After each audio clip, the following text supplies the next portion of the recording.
बुरी नज़र वाले तेरा मुंह काला। यह एक मुहावरा है जिसका अर्थ होता है जब कोई किसी पर बुरी नज़र डालता है या किसी का बुरा करता है तो उसके खुद के साथ बुरा हो जाता है। दोस्तों, आज के समय में स्त्रियों पर बुरी नज़र डाले जाने की खबर बहुत सामने आ रही है, किंतु स्त्रियों पर पुरुषों द्वारा बुरी नज़र डाले जाने या उसके साथ दुर्व्यवहार करना यह आज के समय से नहीं बल्कि सदियों से चल रहा है। अब आप देवी अहिल्या, माता जानकी और द्रौपदी की बात ले लीजिए। इन सभी स्त्रियों पर पुरुषों द्वारा दुर्व्यवहार किया गया, किंतु यह भी सत्य है कि स्त्रियों पर दुर्व्यवहार करने वालों का हमेशा मुंह काला हुआ है, अर्थात उनके साथ हमेशा बुरा हुआ है। ऐसी ही एक स्त्री की कहानी आज मैं आपको सुनाऊंगा, जिसमें उसके साथ दुर्व्यवहार करने वाले और उसका बुरा करने वाले का खुद ही बुरा हो जाता है। एक समय की बात है, एक बहुत ही गरीब परिवार की लड़की थी जिसका नाम राधा था। उसके पिता रिक्शा चलाते थे और माँ गृहिणी थी। जब राधा छोटी थी तब उसके पिता ने उसकी पढ़ाई की फीस के लिए रिक्शा चलाना शुरू किया। उसके बाद राधा के पढ़ाई में होशियार होने के कारण उसे स्कूल से स्कॉलरशिप मिलने लगी। तब वह अपने स्कूल की फीस खुद ही भरने लगी। वह बहुत ही होशियार और प्रतिभाशाली लड़की थी। अपने स्कूल में वह हमेशा अव्वल आती थी, इसलिए उसके माता पिता को उस पर बहुत गर्व होता था। यहाँ तक कि उसके स्कूल के सभी टीचर भी उसकी बहुत प्रशंसा और हमेशा करते रहते थे कि राधा में कुछ कर दिखाने का जुनून है और वह अपने माता पिता का नाम जरूर रोशन करेगी।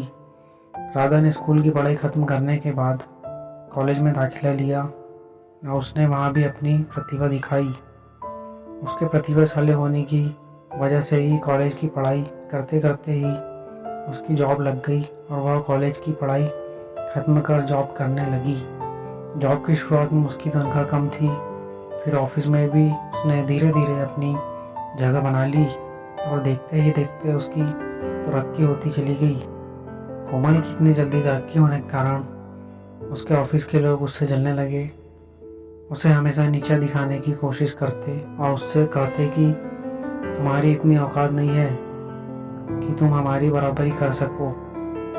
किंतु वह बिना डरे अपना काम करती रही और उसको काम को देखते हुए उसकी तरक्की होती रही।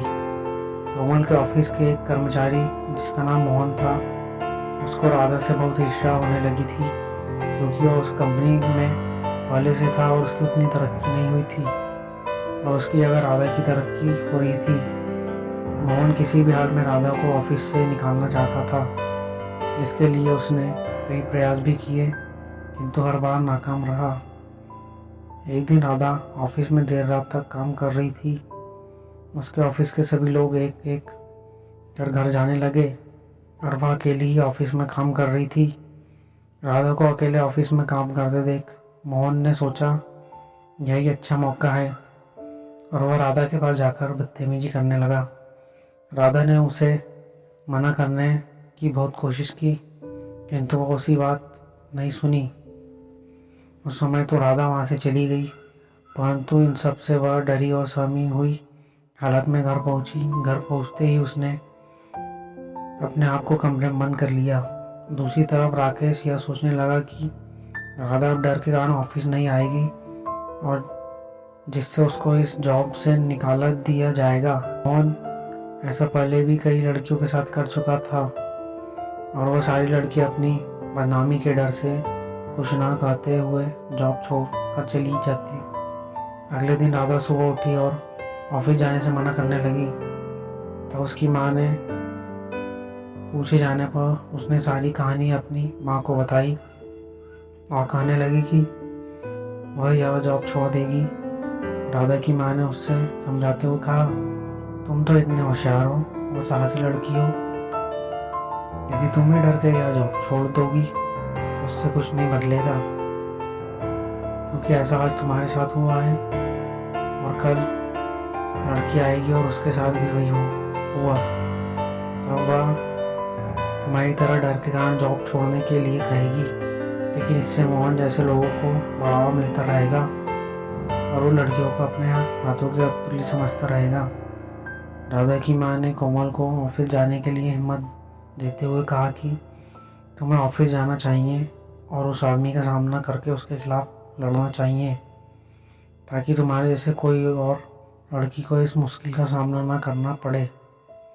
राधा की माँ द्वारा समझाए जाने पर राधा ने हिम्मत करके ऑफिस जाने का फैसला किया और वह ऑफिस चली गई। राधा के ऑफिस पहुंचने के बाद मोहन उसे वहां देखकर चौंक गया, लेकिन फिर भी वह उसे डराते हुए कहने लगा कि तुम यहाँ आ तो गई हो, लेकिन मेरा कुछ नहीं बिगाड़ सकती। तब राधा ने हिम्मत करके अपने बॉस को केबिन में जाकर मोहन के बारे में सब कुछ बता दिया। राधा की बात सुनकर उसके बॉस ने मोहन को अपने ऑफिस से निकालकर पुलिस के हवाले करने का फैसला किया। मोहन ने अपने बॉस को बहुत सफाई देने की कोशिश करते हुए कहा कि राधा झूठ बोल रही है, वह मुझसे जलती है, इसलिए वह मुझे बदनाम कर रही है। किंतु उसके बॉस ने कहा कि राधा नहीं, तुम झूठ बोल रहे हो। बॉस की एक ना सुनते हुए उसे तुरंत पुलिस के हवाले कर दिया। इस तरह राके कोमल के ऑफिस से निकलवाने के चक्कर में खुद ही अपनी जॉब से हाथ धो बैठा। इस कहानी से यह शिक्षा मिलती है कि किसी पर बुरी नज़र नहीं डालना चाहिए, क्योंकि इससे खुद का ही बुरा होता है। इसलिए कहा जाता है कि बुरी नज़र वाले तेरा मुंह काला।